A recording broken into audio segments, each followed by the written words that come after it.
Good morning, students. Today we are going to see some important adjustment which are related from the final account. Okay, my dear students, we are studying the final account with the adjustment, and if you want to see the whole concept of final account, you can watch the previous videos, and in my playlist class 11th accounts, all videos of final account you will get. So you can see, you can watch the videos and you can understand the concept of final account. Some important adjustment in the final account with the adjustment. Already 5 adjustments we have studied. First one is closing stock. Second one is outstanding expenses. Third one is prepaid expenses. Fourth one is accrued incomes, and fifth one is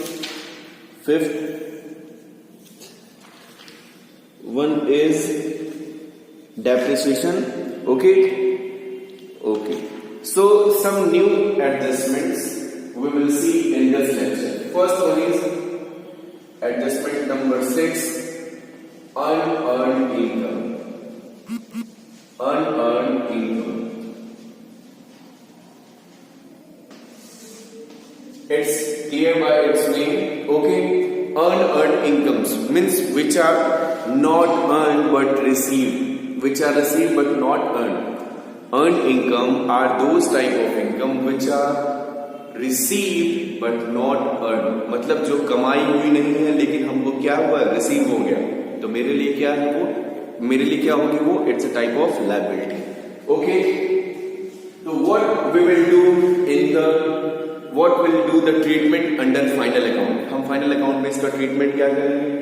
देखिए, trial balance है, trial balance. Okay, trial balance के नीचे adjustment में दिया हुआ unearned income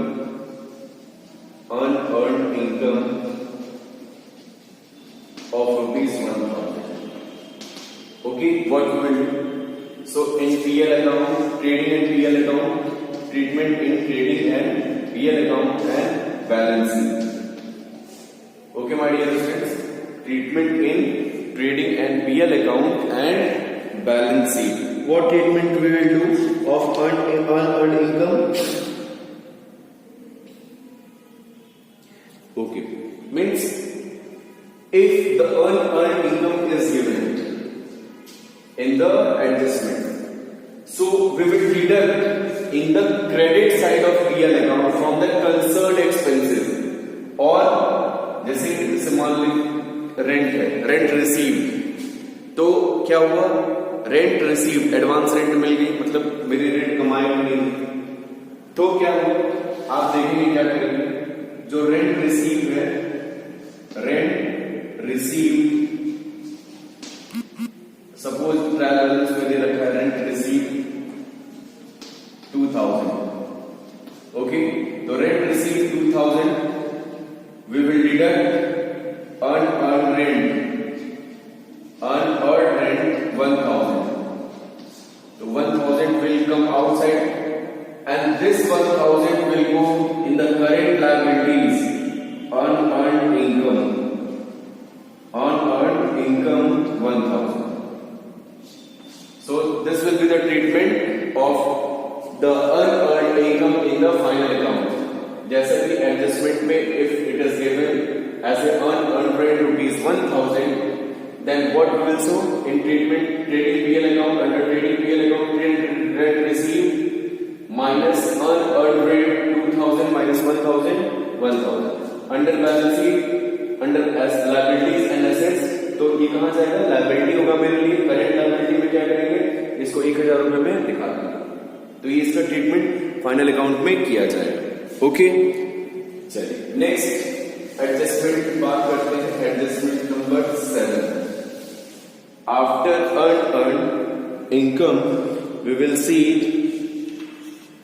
the adjustment of interest on capital. Interest on capital, adjustment number 7, interest on capital. अब ये कहेंगे आपसे इंटरेस्ट ऑन कैपिटल, अपनी पूंजी पे ब्याज, यस, देखिएगा ध्यान से, इसके कॉन्सेप्ट को क्या है, एक बिजनेसमैन अपने बिजनेस में पैसा जो लगाता है उसको क्या कहेंगे, कैपिटल कहेंगे। ओके, तो business and businessman both are the separate entity, both are having separate existence. Okay, according to which concept? Separate entity concept. Separate entity concept. Clear? Means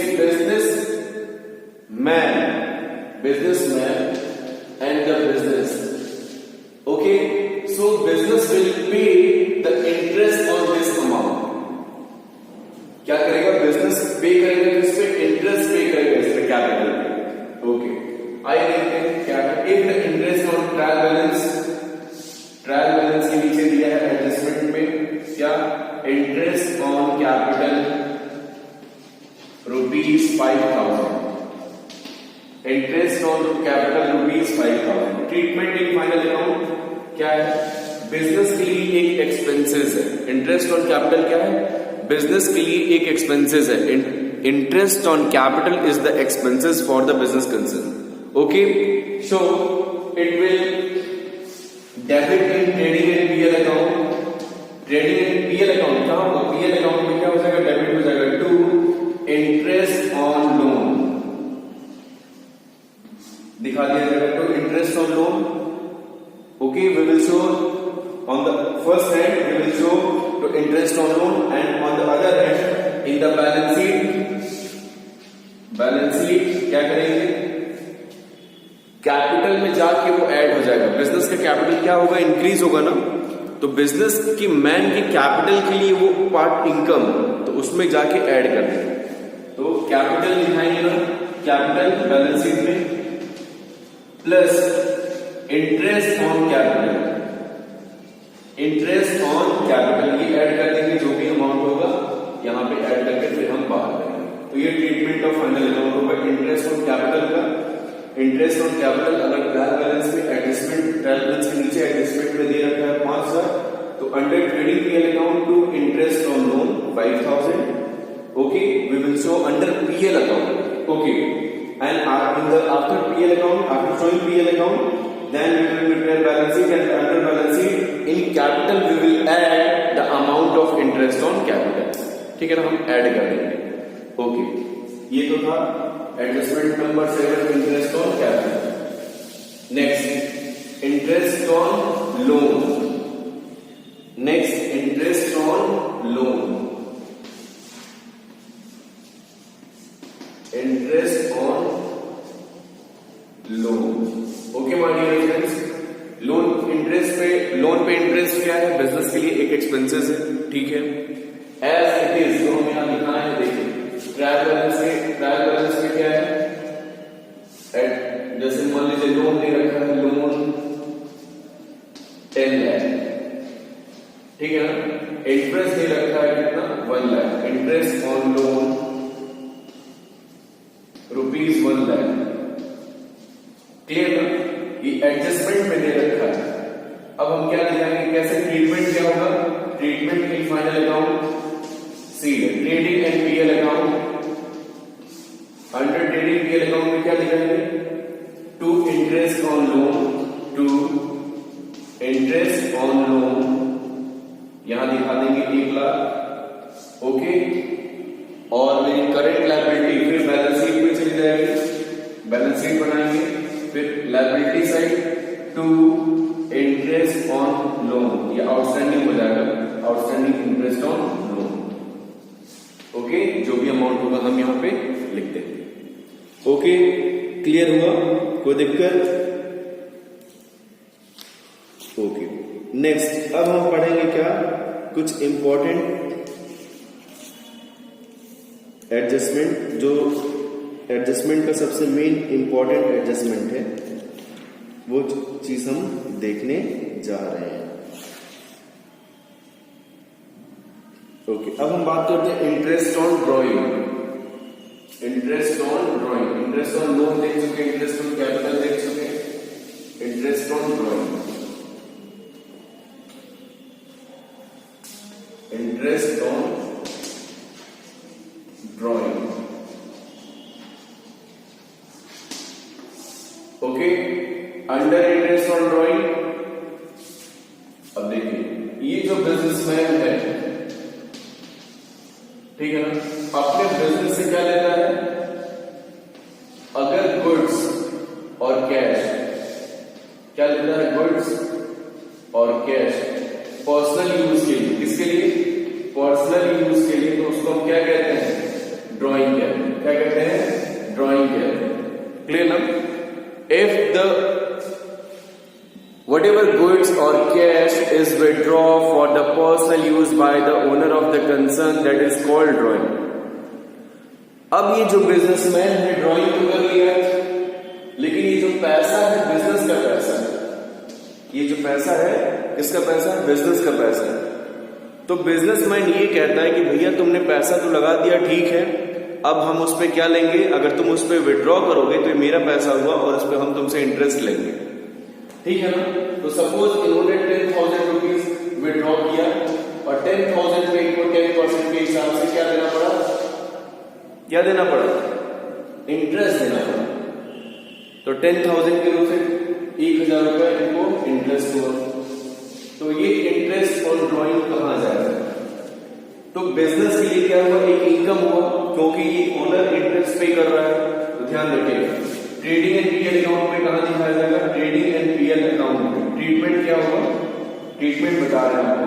trading and PL account में bye interest on drawing, bye interest on drawing, okay, bye interest on drawing 1,000 rupees.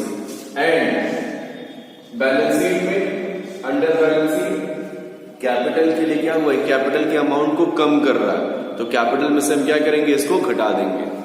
देखिए capital लिखेंगे less interest on drawing. जितना भी capital होगा उससे हम 1,000 रुपए घटा देंगे, ये हमारा बाहर। तो ये होगा treatment on final account of interest on drawing. Clear? Next ये adjustment number 10, bad debts. In bad debts,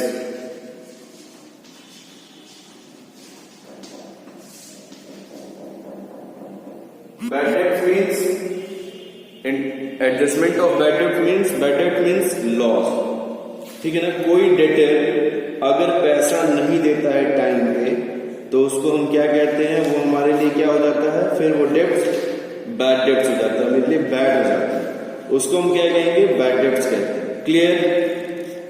अच्छा, अब हम एडजस्टमेंट में क्या करेंगे?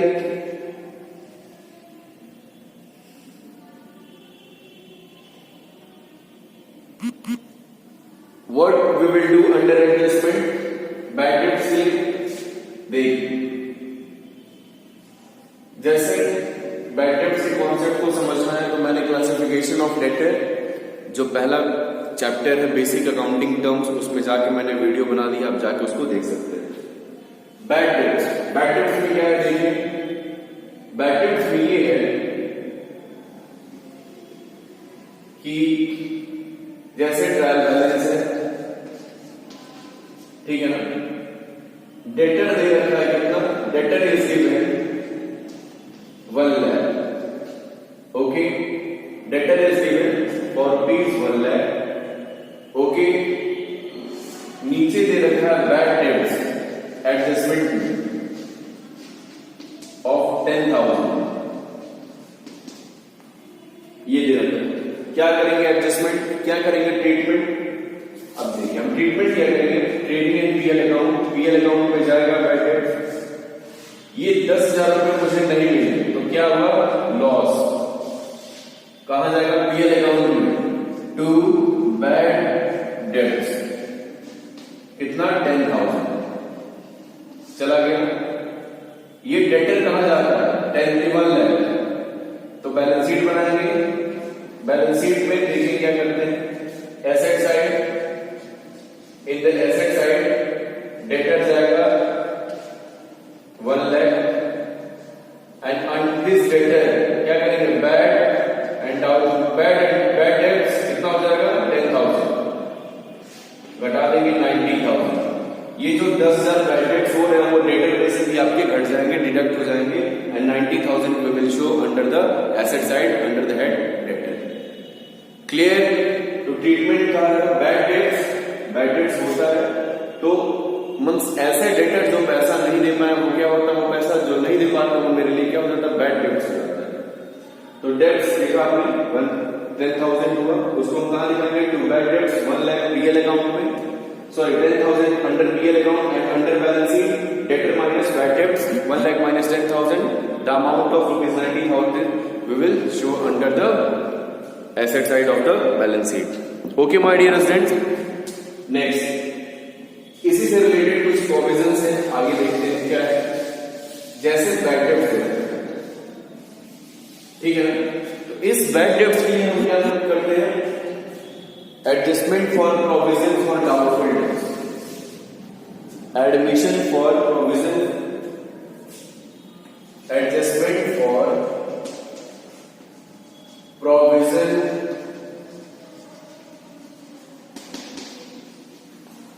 of provision for doubtful debt,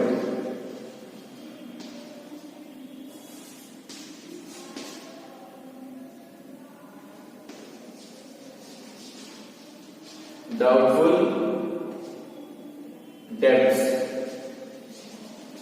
ठीक है ना, adjustment of provision for doubtful debts, ठीक है ना। क्या करेंगे, अभी जो बैड डेट्स है इसके लिए कह रहा है कि क्या, क्रिएट ए प्रोविजन फॉर 10%, ऐसे कुछ एडजस्टमेंट दिया रहेगा आपको।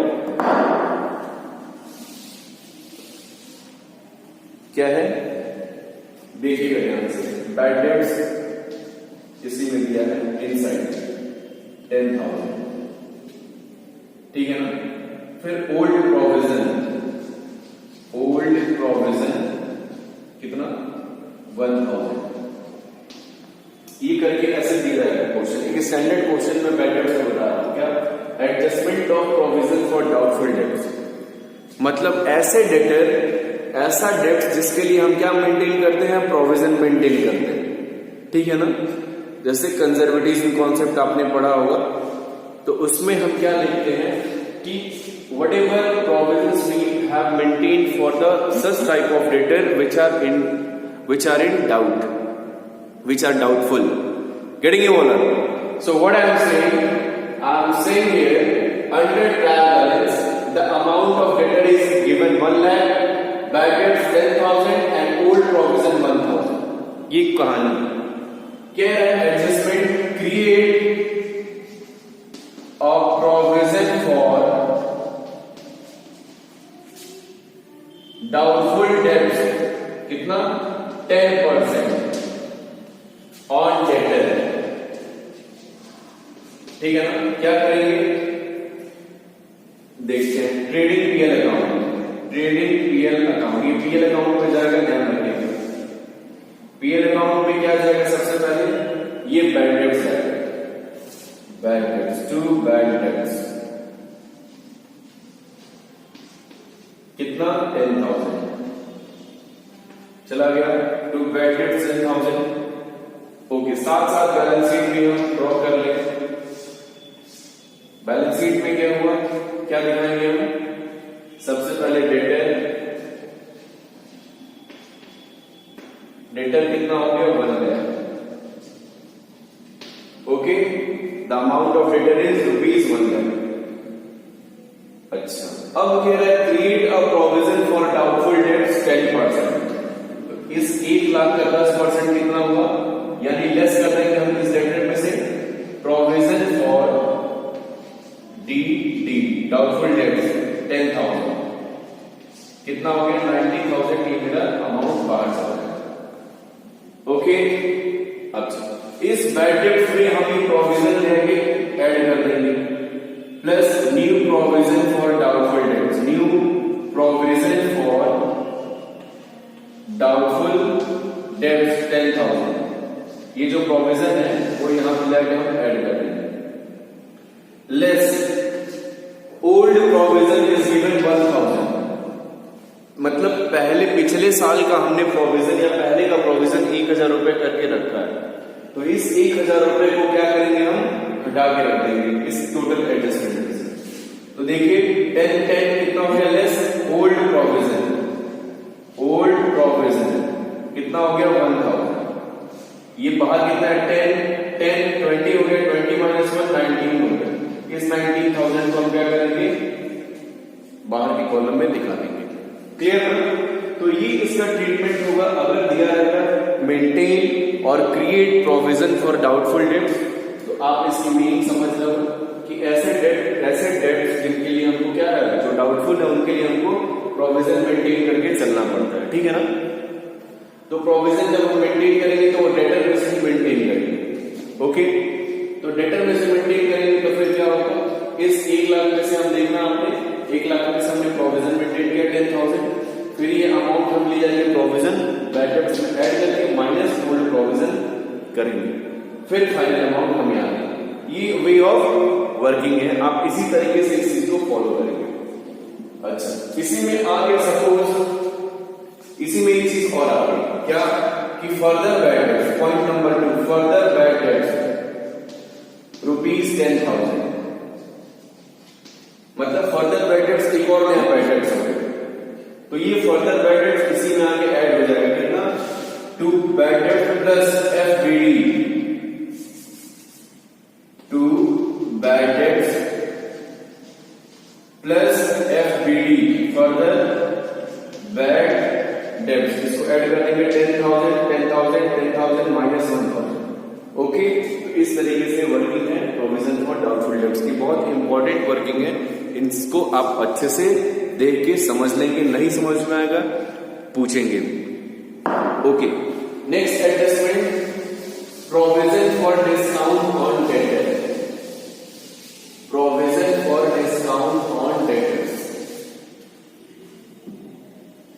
देखते हैं। Provision for discount on debtors. कुछ डेटर्स पे हम क्या मेंटेन करते हैं डिस्काउंट देना पड़ता है हमको, ठीक है ना? तो उस डेटर्स पे हमें डिस्काउंट देना रहेगा तो ये मेरे लिए क्या है लॉस है। तो ठीक है, आप देखेंगे डेटर है 1 लाख का, डेटर 1 लाख, ठीक है ना? नीचे एडजस्टमेंट में दिया रहेगा create 2% discount on debtors, discount on debtors, create 2% discount on debtors. तो क्या करेंगे बैलेंस शीट में जाएंगे एसेट साइड में, ठीक है ना? 1 लाख लिखेंगे debtor, you will write the amount of debtor is 1 lakh. Okay, 2% you will deduct यानी 98,000। अगर बैड डेट्स का भी एडजस्टमेंट है और इसका भी एडजस्टमेंट है तो आप क्या करेंगे पहले आप बैड डेट्स की एंट्री कर लेंगे, पूरा एंट्री सभी 10% प्रोविजन है, फिर जितना डेटर बन के आएगा उसमें अब 2% निकालेंगे। क्लियर ना? जैसे प्रोविजन भी है क्रिएट प्रोविजन 5% ऑन डेटर, तो आप क्या करेंगे 1 लाख का 5% कितना हो गया 5,095 हो गया, और इसका फिर 2% आप निकालेंगे डिस्काउंट ऑन डेटर कितना हो गया 1900। क्लियर? अब क्या करेंगे फिर पीएल अकाउंट में, पीएल अकाउंट में भी आप दिखाएंगे trading and PL account. Under PL account में आप दिखाएंगे क्या 2 प्रोविजन फॉर डाउटफुल डेट्स 5,000 अलग हेड में, और 2 डिस्काउंट ऑन डेटर कितना 1900। Clear my dear students? It's an important adjustment of the final account, you can do like this. Okay, next adjustment provision for discount on debtors. Hope you all are getting all the adjustment because these adjustment are important adjustment from your examination point of view. Okay, so you can learn it or you can do the practice in the questions. Okay, next some adjustment which are created from the goods, जैसे कहने का sense ये क्या है,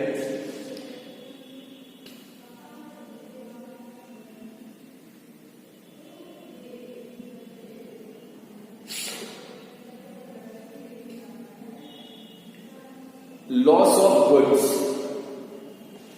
adjustment number 12,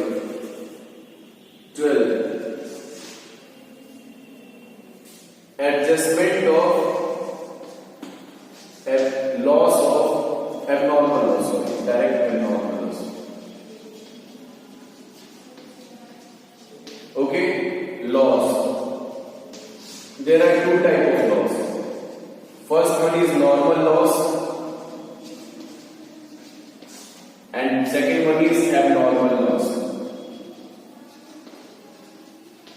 Okay, normal loss due to the normal course of business or normal course of actions. If any loss जैसे leak कर गया product,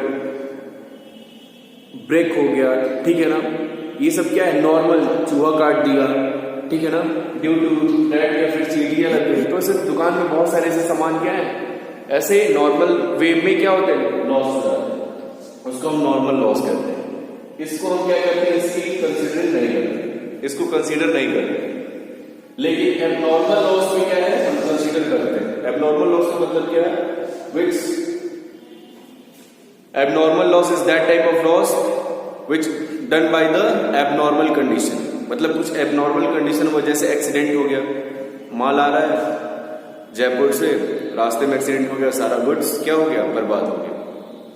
कोई चोर आके चुरा ले गया, ठीक है ना, आपकी दुकान में चोरी हो गई, आग लग गई, तो ये सब क्या है, एबनॉर्मल कंडीशन है और इनके द्वारा कोई लॉस होता है तो इसको हम क्या कहेंगे, एबनॉर्मल लॉस कहेंगे।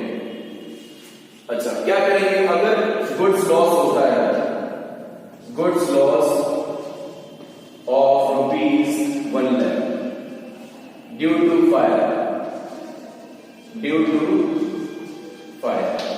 दुकान में आग लग गई, 1 लाख रुपए का सामान ही चल, क्या करेंगे, ध्यान से देखिए, treated PL account and balance sheet, ठीक है ना, trading PL account and balance sheet दोनों जगह हमको दिखानी पड़ेगी।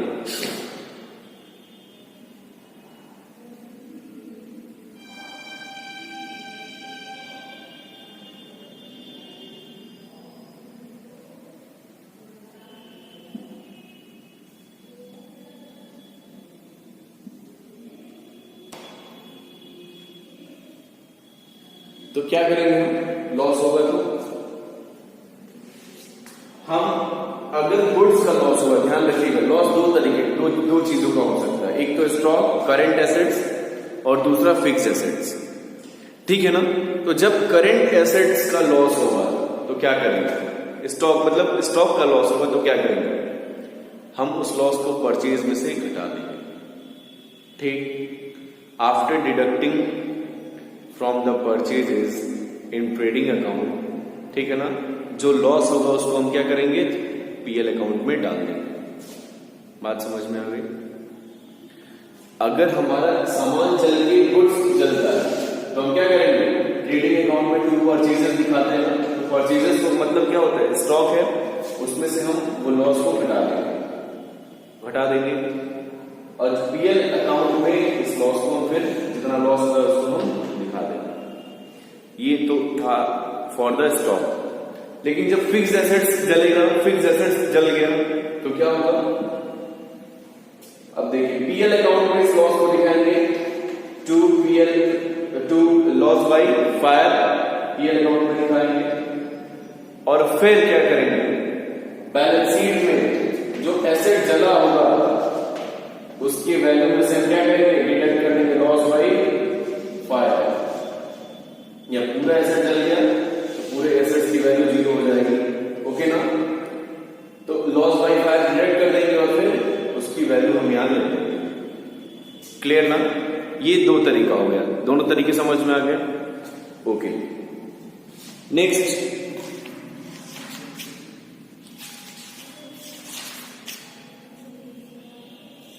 चैरिटी इन द गुड्स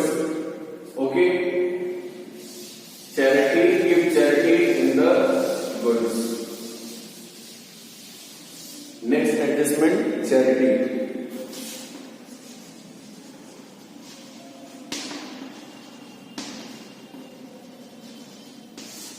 क्या करते हैं लोग? दान करते हैं। बिजनेस में भी नॉर्मली इंडिया में लोग क्या करते हैं? चैरिटी करने का काम करते हैं।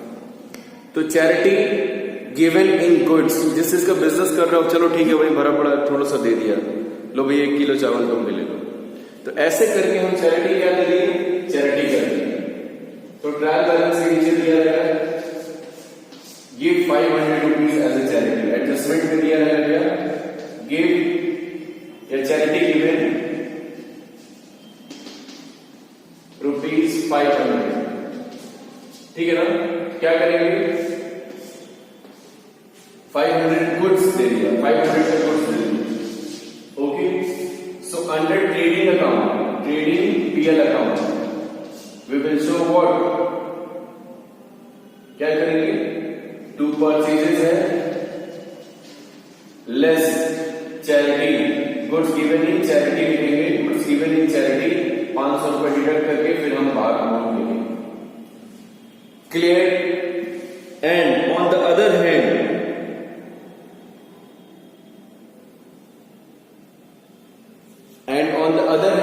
इन the debit side of trading तो दिखाएंगे, साथ साथ पीएल को भी दिखाएंगे। To charity ₹500। ओके, ये दिखाने का तरीका हुआ। फिर एडवर्टीजमेंट हो गया। एडवर्टीजमेंट कई बार होता है सैंपल उठा के दे देते हैं, जैसे आप लोग देखते होंगे कि बड़ी बड़ी गाड़ियां लगी रहती हैं और उसमें जो कुछ सामान, जैसे मैगी मसाला का जब इंट्रोड्यूस हुआ था तो मैगी मसाला के प्रोडक्ट सैंपल में बांटे जा रहे थे। तो क्या स्टॉक बांट रही थी मैगी, कोई देखते होंगे पेपर में छोटे छोटे सैसे पाउच, शैम्पू के पाउच मिलते हैं। तो what are these? These are the sample, these are the stocks. तो हम क्या करेंगे? फिर परचेजेस में से उसको घटा देंगे और फिर पीएल में उसको दिखा देंगे एज इट इज, जैसे सेम करेंगे। क्या करेंगे? यहां चैरिटी माइनस एडवर्टीजमेंट कर देंगे और फिर टू एडवर्टीजमेंट कर देंगे। Same process. क्लियर? ओके। फिर ड्राइंग इन गुड्स, परचेजेस में से घटा देंगे और कैपिटल में से भी घटा देंगे। क्लियर ना? परचेजेस में से ड्राइंग अगर दे दिया इन गुड्स, ड्राइंग इन गुड्स, और फिर बैलेंस शीट में कैपिटल अकाउंट, बैलेंस शीट में से कैपिटल में से वो अगर गुड्स करता है तो, ठीक है ना? नेक्स्ट,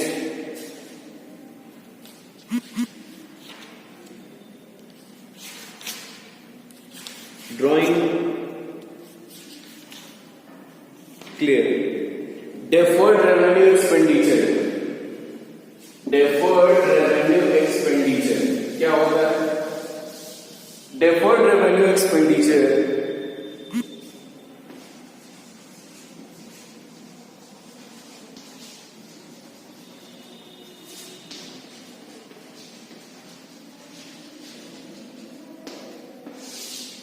ठीक है ना? नाम क्या है? Deferred revenue expenditure. There are certain expenditure which are revenue in nature, but the benefit which is likely to derive over a number of years.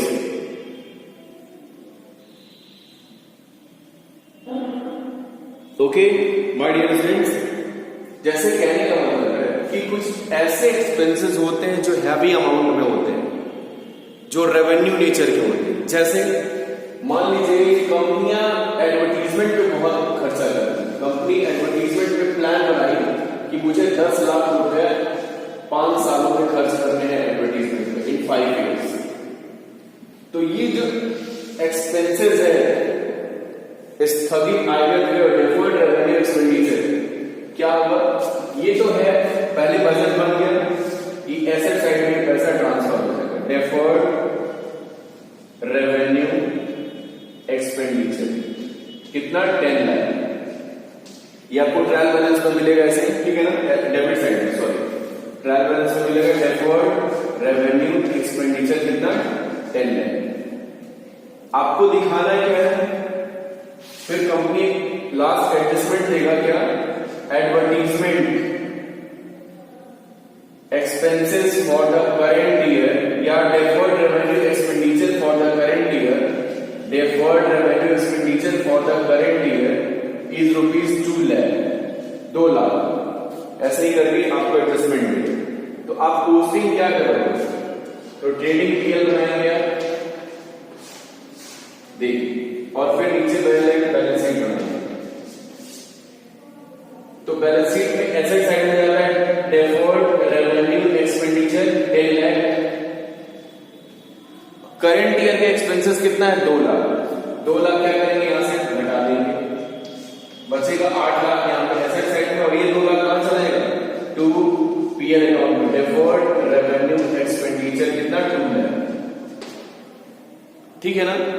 तो ये पैसा क्या है, रेवेन्यू नेचर क्या है, और उसको हम ट्रीटमेंट क्या कर रहे हैं, पहले जगह पीएल अकाउंट में दिखाएंगे जो करंट ईयर का एक्सपेंसेस होगा, एंड जो ओवरऑल रिमेनिंग बचेगा कुछ सालों में, over a long time of period of time ना इसका बेनिफिट मुझे मिलता है, तो इसको हम क्या करेंगे एसेट साइड में दिखा देंगे जो बैलेंसिंग अमाउंट होगा। ये ट्रीटमेंट करेंगे डेफर्ड रेवेन्यू एक्सपेंडिचर का। फिर कॉन्टीजेंट लायबिलिटी, कॉन्टीजेंट लायबिलिटी का क्या होता है, contingent liability are those type of liability which are not the liability in actual, which may be payable, which probable to pay what may or may not, ठीक है ना, on a specific event. तो जैसे क्या होता है कि कुछ स्पेसिफिक इवेंट पे ऐसा पे करना, उसको क्या कहेंगे कॉन्टीजेंट लायबिलिटी। इसको शायद मैंने आपको पूछा भी था आपके एग्जाम में, तो आपको पता होगा कॉन्टीजेंट लायबिलिटी क्या होता है। तो ऐसी लायबिलिटी को हम क्या दिखाते हैं, कॉन्टीजेंट लायबिलिटी को हम दिखाते हैं as a footnote. Balance sheet बन गया, बैलेंस शीट बन गया, यहां पर नहीं दिखाएंगे, बैलेंस शीट के अंदर नहीं दिखाएंगे, यहां दिखाएंगे कॉन्टीजेंट लायबिलिटी ऑफ ₹5,000, ठीक है ना, ये एज ए फुटनोट लिख देंगे। ओके, ड्यू टू जो भी रीजन होगा वो पूरा रीजन स्पेसिफिक करेंगे। तो ये treatment under final account contingent liability का। ओके, होप आपको चीजें समझ में आई होगी। लास्ट एडजस्टमेंट बचता है किसका, मैनेजर एंड मैनेजर कमीशन का। इसको हम देखेंगे कैसे कंपनियां इसको चीजों को करती हैं, ठीक है ना, कैसे business house manager and manager commission को before charging and after charging कैसे कैलकुलेट करेंगे। ओके, सो होप आपको चीजें सब सारी एडजस्टमेंट समझ में आया होंगे। आपको इनको प्रैक्टिस करना होगा, और प्रैक्टिस करने के बाद चीजों को क्या करना होगा, सॉल्व करना, क्वेश्चन को सॉल्व करना होगा। अगर क्वेश्चन सॉल्व नहीं करेंगे तो फिर आपको ये एडजस्टमेंट का इम्प्लीमेंटेशन आप सीख नहीं पाएंगे, ठीक है ना। So if you have any problem in any adjustment you can ask, or through comments, ask through comments or directly message. Okay, so for today, thank you very much.